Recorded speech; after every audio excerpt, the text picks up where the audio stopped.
చూపులు ఇంకా నిర్ణయం తీసుకొని ప్రభుత్వం వయసు కుదింపుతో కుప్పలుగా అభ్యర్థనలు దరఖాస్తులతో సచివాలయాలకు అర్హులు ప్రభుత్వం నుంచి ఆదేశాలు రాకపోవడంతో వాటిని స్వీకరించిన అధికారులు నిరాశలో లక్షల మంది లబ్ధిదారులు గ్రామాలకు వచ్చే ఎమ్మెల్యేలకు విన్నపాలు ఎప్పటికి ఆమోదం పొందుతాయో తెలియని స్థితి అంటూ రాష్ట్రంలో పెన్షన్ విధానాన్ని కూట ప్రభుత్వం పట్టాలెక్కించింది. పెన్షన్ మొత్తానికి 4,000 చేయడం ద్వారా ఎన్నికల హామీ నిలబెట్టుకుంది. అయితే సామాజిక పెన్షన్ వయో పరిమితిని 65 ఏళ్ల నుంచి 60 ఏళ్లకు కుదిస్తామని ఎన్నికల హామీ ఎప్పటి నుంచి అమలవుతుంది అన్నది ఇప్పుడు ప్రశ్న. 60 ఏళ్లు దాటి 65 ఏళ్లలోపు వయసు ఉన్న వాళ్ళంతా పెన్షన్ మంజూరు కోసం దరఖాస్తులతో కార్యాలయాల చుట్టూ తిరుగుతున్నారు.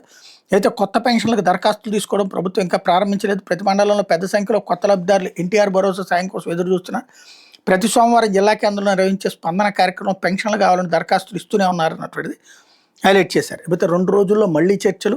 ఇస్లామాబాద్ వేదికగానే ఇరాన్ అమెరికా సంప్రదింపులు. ఆ దిశగా ట్రంప్ సంకేతాలు ఇంకా ధృవీకరించిన ఇరాన్, ఏర్పాట్లు చేస్తున్న పాకిస్తాన్, హార్ముజ్ జలసంధిలో కొనసాగుతున్న అమెరికా నిర్బంధం, ఇరాన్ పోర్టులకు సంబంధం లేని నౌకలు రవాణాకు అనుమతి, పలు ఇరాన్ నౌకలు వెనక్కి, హార్ముజ్ దాటిన 5 నౌకలు, లెబనాన్ ఇజ్రాయెల్ మధ్య శాంతి చర్చలు ప్రారంభం, మధ్యవర్తిగా అమెరికా మంత్రి మార్కో, లెబనాన్పై ఆగని ఇజ్రాయెల్ దాడులు అన్నటువంటిది హైలైట్ చేశారు. అయితే అమరావతి